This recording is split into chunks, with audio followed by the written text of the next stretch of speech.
अब गेड्डम श्रीनिवास जी का अभी क्या बताऊं, उन्होंने शायद पेपर्स नहीं पढ़ते होंगे, जो पिछले पॉलिटिक्स में क्या हो रहा समझ में नहीं आ रहा उनको।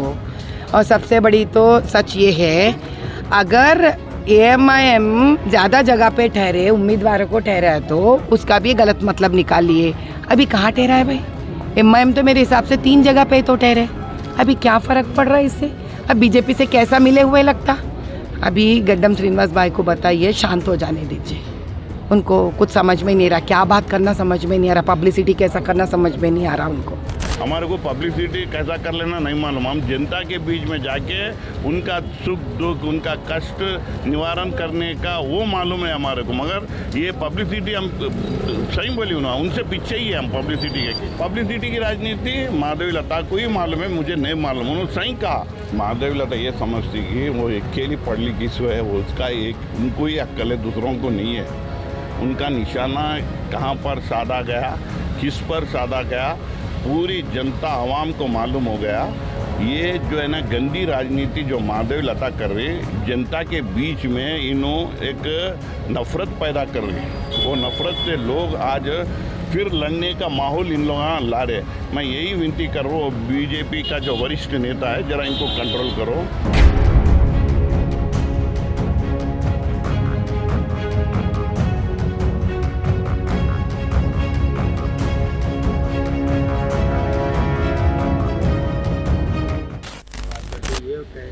गेड्डम श्रीनिवास जो है ना न्यूज़पेपर नहीं पढ़ते और वो शांत हो जाना चाहिए, और आप TRP के लिए कुछ भी नहीं, उनकी बात मैं सुना कि उन्होंने बोले कि गेड्डम श्रीनिवास यादव को पेपर पढ़ना आदत नहीं है। और उन्होंने क्या बोली, उनको ये पब्लिसिटी कैसा कर लेना उनको पता नहीं है। ये बात गौर से, उनका गौर शब्द है ना, वो फिर एक बार आप सुनिए। उन्होंने बोली गेड्डम श्रीनिवास यादव को पब्लिसिटी कैसा कर लेना नहीं मालूम। सही भी बोली उन्होंने, हमारे को पब्लिसिटी कैसा कर लेना नहीं मालूम। हम जनता के बीच में जाके उनका सुख दुख, उनका कष्ट निवारण करने का वो मालूम है हमारे को। मगर ये पब्लिसिटी हम सही बोली उन्होंने, उनसे पीछे ही है हम पब्लिसिटी के, क्योंकि पब्लिसिटी से जनता का कुछ लाभ नहीं होता। अगर जनता का कुछ लाभ हुआ तो नेता उनके घर को गए, उनका क्या तकलीफ है सुने, वो तकलीफ को हल करे। यही राजनीति है। पब्लिसिटी की राजनीति माधवी लता को ही मालूम है, मुझे नहीं मालूम। उन्होंने सही कहा तो वो छोड़ दीजिए। आज हम मंगल घाट के अंदर ये पाद यात्रा का दौरा करें। आज गुफा नगर, इनका मन को RK पेट, शिव मंदिर, ये आरीबोली, मंगल आर्ट, ये सब हमने जाली हनुमान, ये सब हमने दौरा करा। पब्लिक से अच्छी रिस्पांस है। पब्लिक यही पूछ रही कि साहब अभी हम BRS को वोट डालेंगे, क्योंकि जो भी योजना आए उनके तहत आए, BRS सरकार में ही आए। ये कांग्रेस दे तुम बोले ना साहब हम वोट डाले, फिर नहीं दे रहे क्या है।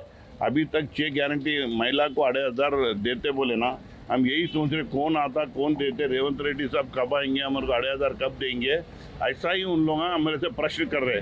मैं बोला वो सब झूठ है, केवल राजनीति कर, वो झूठा राजनीति करके वोट लेके सत्ता पे आ गए। अम्मा आपको कुछ नहीं मिलेगा। तब वो पहले का जो BRS दे रहा वो भी नहीं मिलेगा क्या बोले, तो मैं बोल रहा वही तो मिल रहा है। अभी जो पेंशन है 2,000, वही पेंशन मिल रहा। वो देने का भी 1 महीने का जो है ना पेंशन उड़ा दिए रेवंत रेड्डी साहब।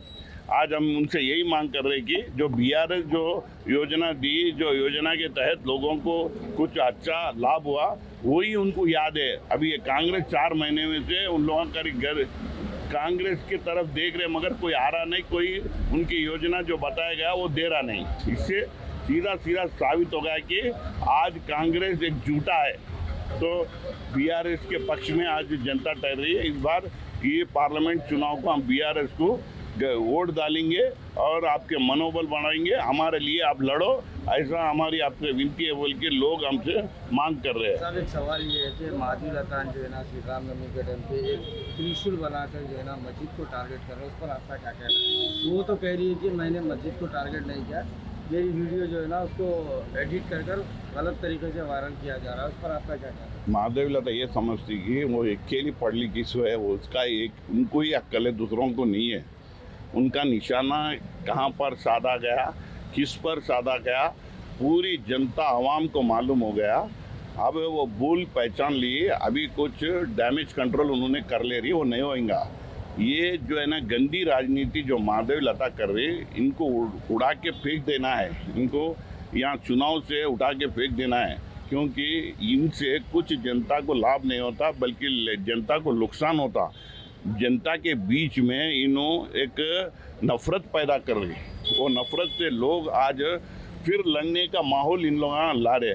मैं यही विनती कर रहा हूँ, बीजेपी का जो वरिष्ठ नेता है जरा इनको कंट्रोल करो, इनको एक सीमा तक रखो, ताकि इन्हों अपनी बात हम बहुत बोल रही है, इससे लोगों से एक अच्छी जो शांति और नमन की जो परिस्थिति है वो बिगड़ जाता है, अमन परिस्थिति जो है वो बिगड़ जाता है। तो मैं उनके वरिष्ठ नेताओं को अपील कर रहा हूँ और पार्टी को अपील कर रहा हूँ, इनको जो कैंडिडेट यहाँ पर है इनको एक जरा कंट्रोल करो, क्योंकि इससे हमारी गोशामहल फिर एक बार वो पुरानी शहर बनेंगी जिसमें हर दिन कर्फ्यू होगा।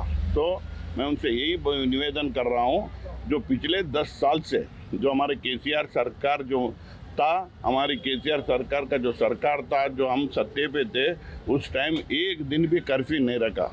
और कर्फ्यू छोड़िए, रात में 144 सेक्शन भी अमल नहीं हुआ। उतना अमन पीस से हमने इस पुरानी शहर को हमारे केसीआर साहब बरकरार रखे। अभी इन्हों आके बिगड़ने की जो कोशिश कर रही, वो मैं कड़ी से कड़ी उनको निंदा करूंगा और मेरे एडवोकेट से भी पूछूंगा, इनके ऊपर मैं दावा भी डालूंगा।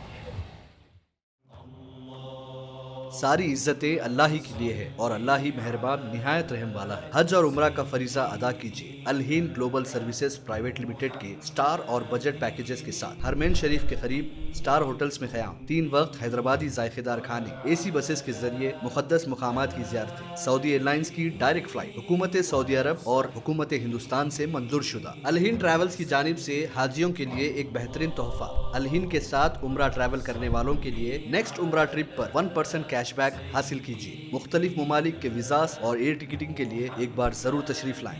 आज ही अपना सफर बुक करें। Al Hind global services private limited, 1st floor, Babu Khan estate, Basheerbagh, Hyderabad. Contact 9949940160 और 04029562931।